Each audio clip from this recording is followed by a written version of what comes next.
Hello, my dear Scalites. Today we will be studying the first chapter of civics, that is equality in Indian democracy. So first of all, I would like to explain the meaning of equality and democracy and how they go hand in hand. So first of all, let us discuss the meaning of equality.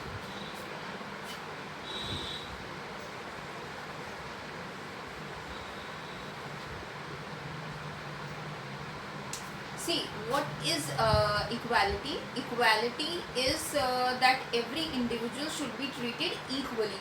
That means without any discrimination, not on the basis of gender, not on the basis of caste or religion or the way see the status. मतलब किसी भी तरह का कोई भी discrimination नहीं होना चाहिए. मतलब everybody has a right to live his or her own life in a or you may say his or her own good life. Okay, so now what exactly is democracy? Democracy is, you must have studied democracy in your 6th standard also. Yes, so what is democracy? Democracy is the government of the people, for the people and by the people.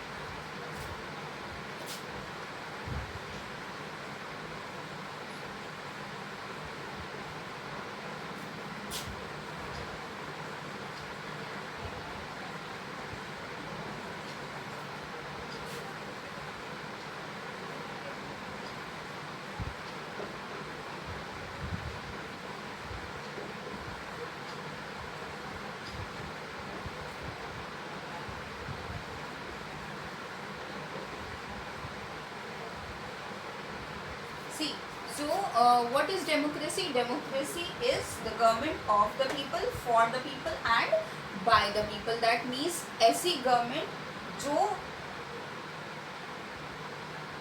लोगों की हो, लोगों के लिए हो और लोगों के द्वारा बनाई गई हो, है ना. सो आपने देखा है कि जो डेमोक्रेसी है उसके अंदर जो है गवर्नमेंट हमेशा किसके लिए वर्क करती है, किसके बेनिफिट के लिए वर्क करती है, किसकी प्रॉब्लम सॉर्ट आउट करती है, कॉमन पीपल की. ठीक है, और उसमें लोग मतलब अब जो नेक्स्ट वाला है इसके अंदर बाय द पीपल, मतलब कि जो गवर्नमेंट है उनको कौन बनाता है, वो कॉमन पीपल बनाते हैं. कैसे? जब हम अपना वोट कास्ट करते हैं.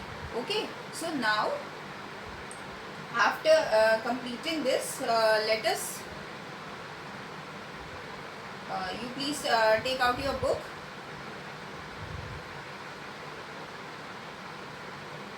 Chapter number 1, equality in Indian democracy. So here see, democracy and equality, they go hand in hand. मतलब साथ साथ चलते हैं. Equality is the core of democracy. In a democratic form of government, laws are made by the same people whom they apply. Yes, as I have told you कि democracy में क्या होता है कि लॉज किसके लिए बनाए जाते हैं और लॉज कौन बनाता है. बेसिकली किसके लिए और कौन बनाता है? लोग ही बनाते हैं और लोगों के लिए ही इम्प्लाई होते हैं. ठीक, और फिर ओके ना, अब आता है आपके forms of inequalities. Forms of inequalities में क्या क्या आ जाता है कि किस किस तरह से इनइक्वालिटीज़ हो सकती हैं.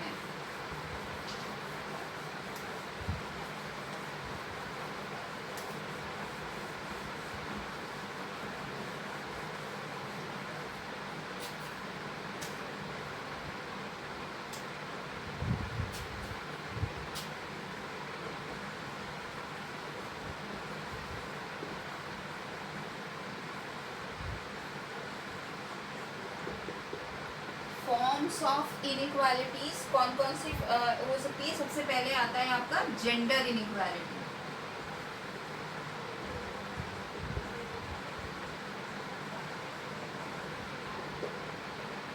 फिर आता है आपका कास्ट इनइक्वालिटी. सी, सबसे पहले आपका जो आता है वो आता है आपका जेंडर इनइक्वालिटी। जेंडर इनइक्वालिटी का मतलब क्या है कि जब डिस्क्रिमिनेशन किसके बेसिस पर होता है, जेंडर के बेसिस पर। लाइक आपने देखा है कि जो इंडियन सोसाइटी है that is male dominated society. जो बेनिफिट्स हैं वो ज़्यादा फेवरेबल किसके लिए हैं, मेल सोसाइटी के लिए, यस मेल्स के लिए। मतलब अगर आप ये सोचिए कि अगर मेल और फीमेल दोनों एक साथ वर्क कर रहे हैं एक ही कंपनी में, ओके सो अगर वो वेजेस पर है, वेजेस और सैलरी में क्या डिफरेंस होता है, वेजेस जो होता है वो डेली बेसिस पे होता है, मतलब आप डेली काम करोगे तो आपको डेली जो सैलरी है वो प्रोवाइड कराई जाएगी, that is known as amount जो होगा आपका वो रोज़ के रोज़ आपको दिया जाएगा, डेली दिया जाएगा, तो उसे हम वेजेस बोलते हैं। और अगर वो मंथली आता है तो तब हम उसे सैलरी बोलते हैं। तो अगर जैसे जो वर्कर्स होते हैं, बेसिकली ये क्या कब होता है, लेबर क्लास में होता है कि मेल और फीमेल दोनों सेम वर्क कर रहे हैं, लेकिन जो सैलरी है या अमाउंट ऑफ जो मनी पे किया जाता है वो मेन को ज़्यादा किया जाता है और वीमेन को कम किया जाता है, ओके। फिर आता है एक और चीज़ आती है, आपने देखा होगा कि कंटिन्यूसली लास्ट फ्यू डेकेड्स मतलब पीरियड ऑफ 10 ईयर्स, तो उसके अंदर कंटिन्यूसली जो रेशो है female ratio that is declining, वो कम होता जा रहा है, डिक्रीज होता जा रहा है। It is because by the stereotype. क्या है कि एक माइंड में ना स्टीरियोटाइप क्या होता है कि बिना किसी लॉजिक के, आपको रियलिटी पता नहीं है लेकिन आपने एक थिंकिंग बना के रखी हुई है, that is known as stereotype, okay. तो वहाँ पे क्या है कि जो फीमेल चाइल्ड है उसको हम अच्छा नहीं मानते हैं इंडियन सोसाइटी में, यस और मेल्स को हम अच्छा मानते हैं। वो ये कहते हैं कि हाँ भाई फीमेल जो है, फीमेल चाइल्ड के ऊपर हमें इतना पैसा इन्वेस्ट करना पड़ेगा और उसके बाद उसकी मैरिज करनी पड़ेगी, तब भी हमें इतना बड़ा इन्वेस्टमेंट करना पड़ेगा, यस। लेकिन मेल्स जो है वो हमारे फैमिली को आगे लेकर जाते हैं, नाम आगे बढ़ाते हैं। अगर हम उनके ऊपर इन्वेस्टमेंट करते हैं in the term of education और ये टर्म ऑफ फूड, या हम अच्छी से अच्छी उनको एजुकेशन देते हैं, तो वापस में क्या होता है, वो रिटर्न में हमें अर्न करके देते हैं लाइवलीहुड, यस। फिर इसकी वजह से क्या होता है, this sometimes give rise to foeticide even after their birth discrimination, yes. और उसके साथ साथ फिर क्या होता है कि domestic violence, various form of humiliation उनको झेलना पड़ता है, बहुत सारी चीज़ें बेयर करनी पड़ती हैं, ठीक है। फिर आता है आपका कास्ट इनइक्वालिटी। कास्ट इनइक्वालिटी का मतलब क्या होता है कि जो हायर कास्ट लोग हैं वो लोअर कास्ट लोगों को बहुत ज़्यादा डिस्क्रिमिनेट करते हैं, डोमिनेट करते हैं। क्यों करते हैं, क्योंकि आपने देखा होगा कि कास्ट सिस्टम, अगर हम अनटचेबल्स की बात करें तो वहाँ पे इनइक्वालिटी कब आती है कि जो हायर कास्ट लोग हैं वो अनटचेबल्स को क्या करते थे, बिल्कुल भी बेयर नहीं कर पाते थे। वो ये कहते थे कि जो पब्लिक प्लेसेस हैं वहाँ पर अनटचेबल्स एंटर नहीं कर सकते हैं, यस। इवन अगर उनका टच हो जाए उनसे, और पहले तो ये होता था कि पहले की सोसाइटी में कि अगर अनटचेबल्स हैं और वो किसी पब्लिक प्लेस पे बाय चांस एंटर कर रहे हैं तो उसे अपने बारे में बताना पड़ता था, कोई इंडिकेशन देना पड़ता था कि मैं आ रहा हूँ, ताकि लोग जो है ना हट जाते थे उसके पास से। फिर उसके बाद जो है आज क्या है कि untouchability is a biggest crime by मतलब punishable crime has been declared as a punishable crime by the constitution of India, okay. And फिर आता है आपका रिलीजियस इनइक्वालिटी। रिलीजियस इनइक्वालिटी का मतलब क्या होता है कि no discrimination, no differences should be there on the basis of religion, मतलब हर रिलीजन को इक्वल रिस्पेक्ट और इक्वल रिगार्ड देना है। फिर sometime religious communities who are in minority suffer, yes. इसमें क्या होता है कि जो रिलीजियस कम्युनिटीज़ जो माइनॉरिटी मतलब जो जिनका रेशो कम होता है नंबर में, जो लोग कम होते हैं उनको बहुत कुछ बेयर करना पड़ता है। जो मेजॉरिटी होते हैं वो उन्हें इनइक्वालिटी और अलग अलग तरीके से उनका जो है अनफेयर ट्रीटमेंट होता है, और लोग जो हैं उनको डोमिनेट करने की कोशिश करते हैं, डिस्क्रिमिनेट करने की कोशिश करते हैं। नाउ अब क्या आता है, how the constitution ensure equality. अब हमारे कॉन्स्टिट्यूशन ने इक्वालिटी कैसे एंश्योर करी है, तो आता है yes, the framers of our constitution were aware of the fact that various inequalities existed in our society at the time of independence. So certain group of people in India have experienced inequalities and discrimination for centuries. they left that now that India will have its own government. It should be the duty of the government to ensure equality to all sections of our society. With this aim in mind, they laid down certain provision in the Constitution of India which upholds the principle of equality. Some of these provisions are now according to the Constitution. मतलब पहले जो है ना, जब लोगों ने जो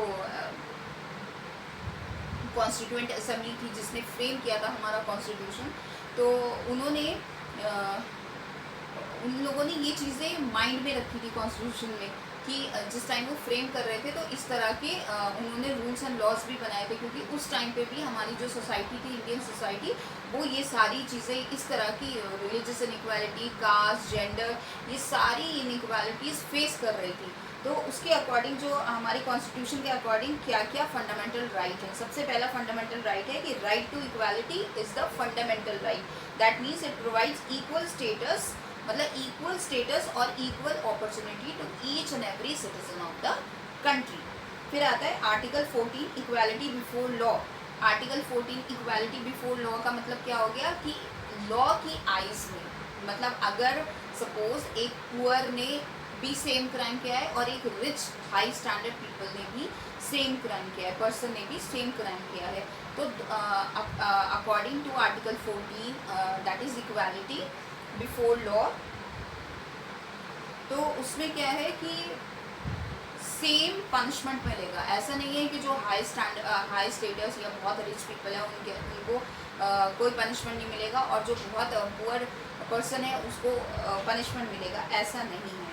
ठीक है। For prime minister to an ordinary citizen और from the rich to the poor, anyone who violates the law is subjected to same punishment. That means कि चाहे प्राइम मिनिस्टर हो, चाहे कॉमन पीपल हो, या फिर रिच हो या पुअर हो, अगर उसने वायलेशन किया है लॉ का तो उनके लिए सेम पनिशमेंट होगा। फिर article 15 no individual can be discriminated. Article 15 के अकॉर्डिंग क्या है कि किसी भी तरह का कोई भी डिस्क्रिमिनेशन कोई भी इंडिविजुअल नहीं कर सकता है, मतलब कोई हम किसी को डोमिनेट नहीं कर सकते या डिस्क्रिमिनेट नहीं कर सकते on the basis of religion, on the basis of caste, on the basis of creed and even on the basis of place of birth और जेंडर, प्लेस ऑफ बर्थ और जेंडर। फिर आता है आपका article 16 equality of opportunity in matters of public employment. That means कि अगर government jobs हैं तो उसके लिए हर एक सिटीजन को इक्वल अपॉर्चुनिटी है उसको ऑप्ट करने के लिए। ऐसा नहीं है कि अगर आप इस रिलीजन को फॉलो करते हो तो ये रिलीजन जो है, इस रिलीजन के लोग इसको नहीं कर सकते या इस कास्ट के लोग इसको इस अपॉर्चुनिटी को अवेल नहीं कर सकते, ऐसा नहीं है। हर एक पर्सन के लिए इक्वल अपॉर्चुनिटी है। फिर आता है आपका आर्टिकल 17 अबॉलिशन ऑफ अनटचेबिलिटी। इसका मतलब क्या? और practice of untouchability in any form has been made a punishable offence. That means अगर अनटचेबिलिटी प्रैक्टिस करी जाती है तो that is an punishable offence. Then कि अगर आप लोग अगर कोई भी फॉलो करता है अनटचेबिलिटी को फॉलो करता है तो उसको पनिशमेंट मिलेगा in the terms of laws. फिर article 18 abolition of titles. That means कि जैसे constitution puts an end to the title like Rai Bahadur, Khan Bahadur etcetera awarded by the British government. That means article 18 के अकॉर्डिंग क्या है, कॉन्स्टिट्यूशन ने हर एक title को ख़त्म कर दिया है जो ब्रिटिश गवर्नमेंट ने लोगों को अलॉट किया था। फिर आता है कि एक हमारा यूनिवर्सल अडल्ट फ्रेंचाइज। इसका मतलब क्या है? आफ्टर द मतलब हर एक adult, every adult has an opportunity to cast a vote. That means after the age of 18 every person और every citizen has a right to vote, चाहे वो किसी भी रिलीजन का हो, किसी भी कास्ट का हो, किसी भी जेंडर का हो, किसी भी रिच हो या पुअर हो या हाई रैंक हो या फिर लो रैंक हो। ओके। देन फिर then how the government ensures equality. अब गवर्नमेंट किस तरह से इंश्योर करती है कि इक्वालिटी प्रॉपरली कंटिन्यू रहे, प्रॉपरली प्रैक्टिस में रहे, किसी भी तरह का डिस्क्रिमिनेशन ना हो। तो उसके लिए क्या क्या चीज़ें हैं? The government seeks to implement equality in the country by 2 ways।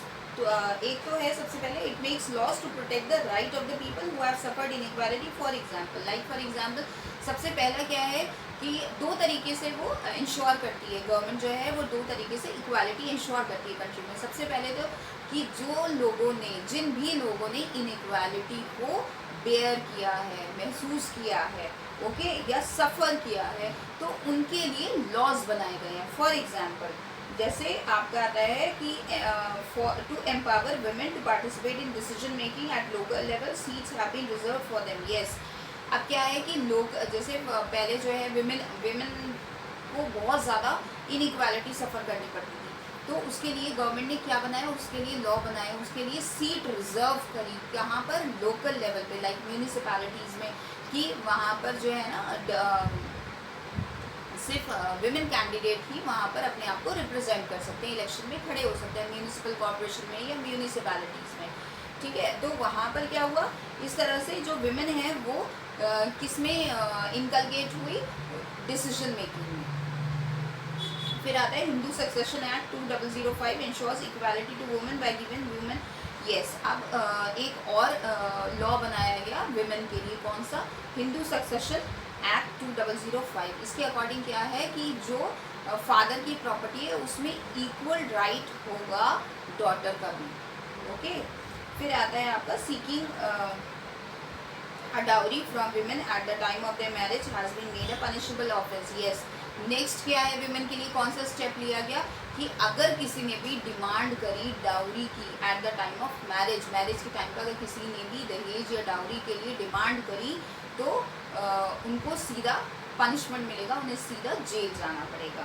फिर आता है equal remuneration act 1976 has made it mandatory for the employer to give equal wages to man. Yes, इसके अकॉर्डिंग जैसे मैंने भी आप लोगों को बताया था कि मेन और विमेन को इक्वल वेजेस नहीं दिया जाता सेम वर्क के लिए, विमेन को कम दिया जाता है, मेन को ज़्यादा दिया जाता है। तो उसके लिए क्या लॉ बनाया, एक्ट इक्वल रिन्यूमरेशन एक्ट 1976 के अकॉर्डिंग क्या है कि अगर मेन और विमेन सेम काम कर रहे हैं तो उनको इक्वल वेजेस दिया जाएगा। फिर the government of India pass the disabilities act in 1995। This law state that person with disabilities have equal right and that the government should make possible their full participation in the society. The government has to provide free education। yes, अब disable लोगों, जो handicap लोग होते हैं, उनके लिए भी government ने रूल्स एंड रेगुलेशंस बनाए। किस तरह के रूल्स एंड रेगुलेशंस बनाए कि उनको भी इक्वल राइट, इक्वल अपॉर्चुनिटी मिलेगा। और उसके लिए उन्होंने क्या किया कि गवर्नमेंट ने फ्री एजुकेशन दी उन लोगों के लिए, ठीक है। और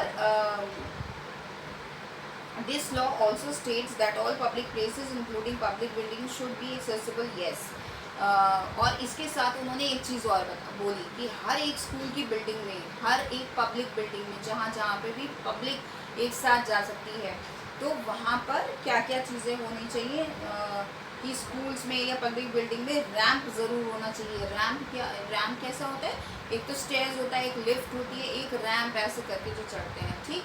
तो आपने देखा होगा कि हमारी एकेडमी में भी रैंप है। तो वो किसके लिए है बेसिकली कि लाइक फॉर एग्जांपल जो लोग डिसेबल्ड हैं, जो हैंडीकैप लोग हैं, या फिर वो उससे चल रहे हैं, व्हील चेयर को प्रेफर कर रहे हैं, उसको यूज़ कर रहे हैं, तो वो उसके थ्रू ईजिली चढ़ सकें।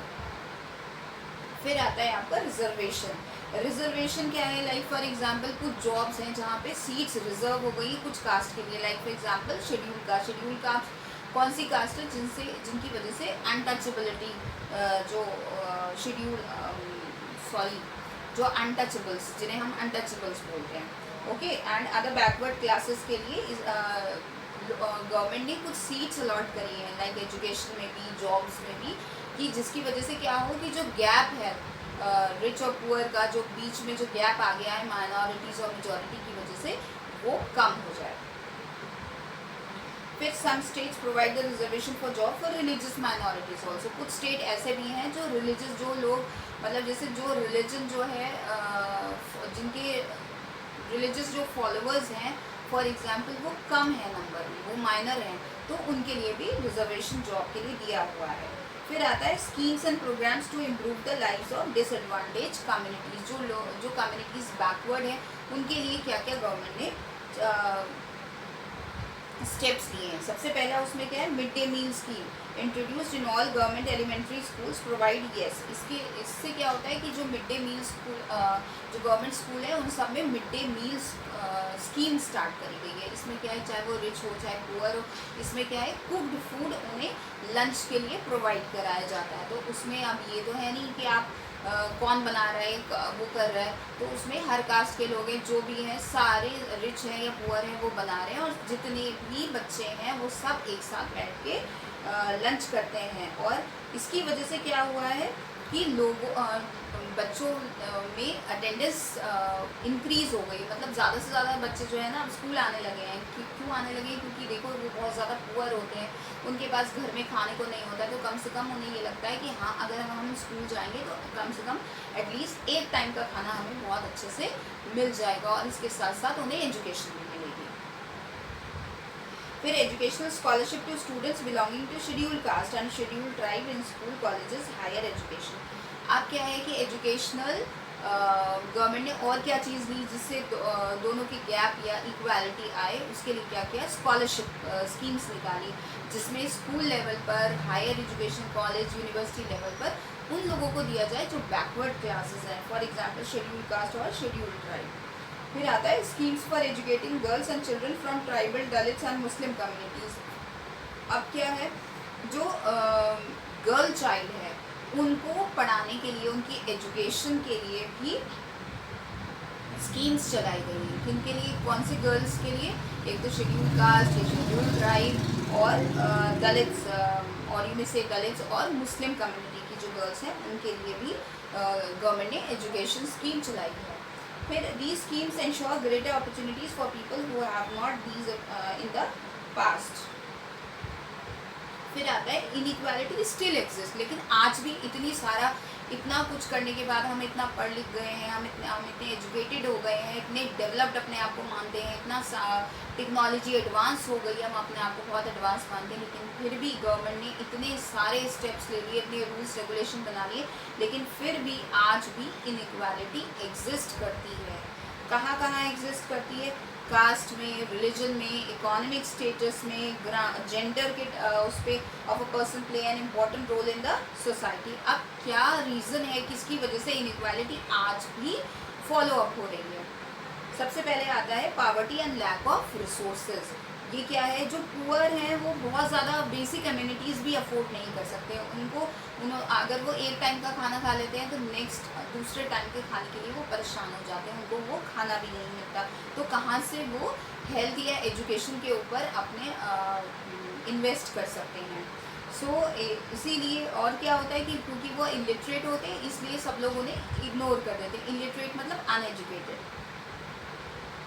और बेसिकली उन्हें जो है अपने राइट्स के बारे में, क्योंकि एजुकेशन होती नहीं उनके पास, तो अपने राइट के बारे में उन्हें पता नहीं होता, तो इसीलिए सब उनका फ़ायदा उठाते हैं।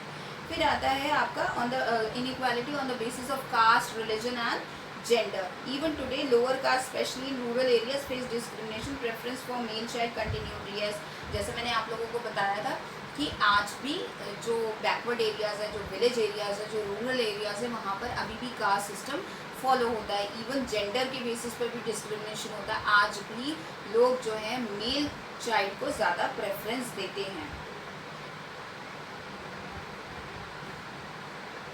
नाउ आज जो है it is very difficult to say कि बेसिकली इनइक्वालिटी पर्टिकुलरली किसकी वजह से है। तो हम ये कह सकते हैं कि it may be due to the combined outcome of poverty, caste और रिलीजन एंड जेंडर। इन सब का मिक्सचर की वजह से हम किसी एक के ऊपर हम प्रॉपर्ली रीज़न नहीं रख सकते हैं।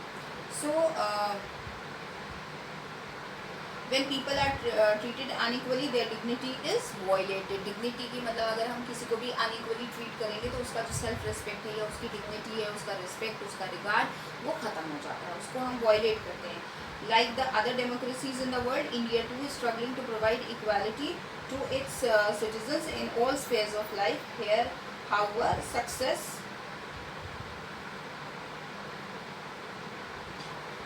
now see जैसे और भी कंट्रीज़ हैं, ऐसा नहीं है कि सिर्फ इंडिया में ही इनइक्वालिटी है, बहुत सारी कंट्रीज़ में भी हैं। तो इसलिए इंडिया भी और बाकी सारी कंट्रीज़ के साथ बहुत ज़्यादा स्ट्रगल कर रही है ताकि हमारी कंट्री में भी इक्वालिटी हो, किसी भी तरह का डिस्क्रिमिनेशन या डोमिनेशन नहीं होना चाहिए। ठीक, फिर उसके बाद आता है inequality in other democratic countries. अब हम अपनी कंट्री से हटके और कंट्रीज के बारे में बात करें तो क्या है, the African American had a long history of being used as a slaves. Yes, जो अफ्रीकन अमेरिकन हैं उनकी तो लॉन्ग हिस्ट्री है कि उन्हें स्लेव की तरह यूज़ किया जाता था। Their ancestors had been brought to serve as slaves. Even after abolition of slavery, the African Americans continued to suffer a life of segregation, humiliation, and indignity. They did not enjoy equal rights. They had separate schools. Yes, American African मतलब बहुत time बाद जब slavery ख़त्म भी हो गई, फिर भी उन लोगों को ह्यूमिलेट किया जाता था। उनके लिए सेपरेट स्कूल्स होते थे, सेपरेट पब्लिक प्लेसेस होती थी, हर तरह से उन्हें डोमिनेट किया जाता था कि अगर वो पब्लिक कन्वेंस में भी बैठे हैं और इवन अमेरिकन्स आ गए तो अफ्रीकन्स को हटना पड़ता था, अपनी जगह छोड़नी पड़ती थी। इस तरह के बहुत सारे प्रॉब्लम्स थी। फिर आता है आपका it was as late as in 1964 when the civil right movement started by African American forced the American government to pass the civil right act to ban the segregation and racial discrimination. Yes, फिर क्या हुआ, 1964 में एक civil right movement Africa में start हुआ और उसके लिए फिर अमेरिकन गवर्नमेंट को एक सिविल राइट एक्ट पास करना पड़ा कि किसी भी तरह का discrimination on the basis of racial मतलब on the basis of race या रेशियल डिस्क्रिमिनेशन किसी भी तरह का नहीं होना चाहिए। मतलब एजुकेशन में या एम्प्लॉयमेंट में बिल्कुल नहीं होना चाहिए कि अगर अफ्रीकन है या किसी भी रेस को बिलोंग करते हैं तो हर एक को इक्वल अपॉर्चुनिटी मिलनी चाहिए, इस तरह का किसी को भी राइट नहीं है। Despite all these, even today the African Americans suffer economic disparity. Whites are far richer than the poor African American. There is a significant gap between the two communities. Yes, आज भी इतना सब कुछ होने के बाद भी इतनी टेक्नोलॉजी एडवांस हो गई है, सब कुछ हो गया, लेकिन उसके बाद भी आज भी अफ्रीकन अमेरिकन और मतलब अफ्रीकन्स और अमेरिकन्स में रिच वाइट और ब्लैक्स में बहुत बड़ा गैप है। जो वाइट्स हैं वो रिच हैं, बहुत ज़्यादा रिचर हैं, और जो अफ्रीकन्स हैं वो फार उनके कंपैरिजन में बहुत ज़्यादा पुअर हैं। फिर उसके बाद generally one would believe that gender inequality does not exist in an advanced and progressive country like USA, but even in USA women have always been a step behind men. Though women make up half of the US workforce, the average work woman earn only 77% of what the average working man makes. Yes, even USA में भी यही है कि जो main और women में मतलब gender inequality है कि जबकि 77% जो अर्निंग है वो कौन करता है, विमेन करता है, लेकिन विमेन करती है, लेकिन फिर भी उनके वेजेस या उनकी सैलरी में लॉट ऑफ डिफरेंसेस देयर। फिर in many European countries also inequality and the gender discrimination are persisting even in present times. फिर अब डेमोक्रेसीज के लिए चैलेंजेस क्या हैं। Democracy means government of the people, by the people and for the people. Democracy can survive only if there is inequality for everybody in all spheres of life, age or yes. अब basically challenges क्या है, मैंने आप लोगों को बताया था democracy का डेफिनेशन क्या है, government of the people, for the people and by the people. तो इसके लिए क्या है कि अगर सबसे बड़ा जो चैलेंज है, अगर उसको स्मूथ रनिंग करनी है विदाउट एनी डिफ़िकल्टी और प्रॉब्लम्स, तो उसके लिए क्या है, सबसे पहले कि इनइक्वालिटी ख़त्म होनी चाहिए, किसी भी तरह की इनइक्वालिटी नहीं होनी चाहिए। Even though the law of the land prohibits inequality, it is deeply rooted in the mindset and attitude of the people. Success of democracy is possible only yes. और बेसिकली क्या है कि इतना सब कुछ होने के बाद गवर्नमेंट इतना ज़्यादा स्टेप्स ले रही है, इतनी सारी स्कीम्स चला रही है, सब कुछ कर रही है, हम लोग अपने आप को बहुत एडवांस मानते हैं, इतना एजुकेशन डेवलप हो चुका है, इतनी ज़्यादा टेक्नोलॉजी आ चुकी है, लेकिन फिर भी हमारे माइंड में आज भी इनइक्वालिटी अपना रूट बिल्कुल इनकलकेट करी हुई है। हम आज भी इन सब चीज़ों से अलग हटके नहीं सोचना चाहते।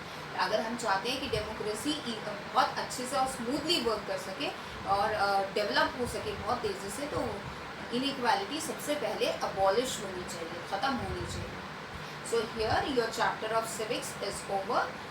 So now what you people have to do, you have to find out the MCQs, fill in the blanks. Yes, MCQs and fill in the blanks, you have to complete it and show me. Okay.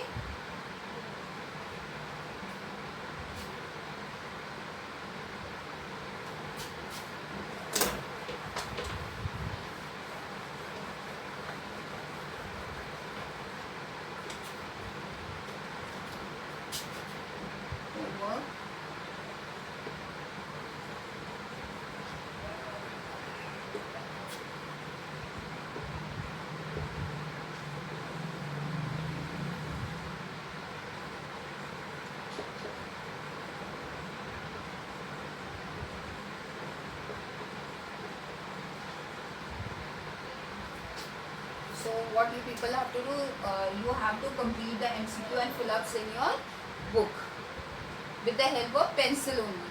Note down the homework.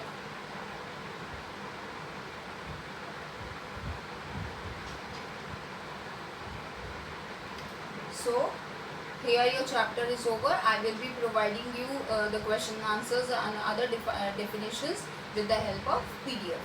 Thank you so much.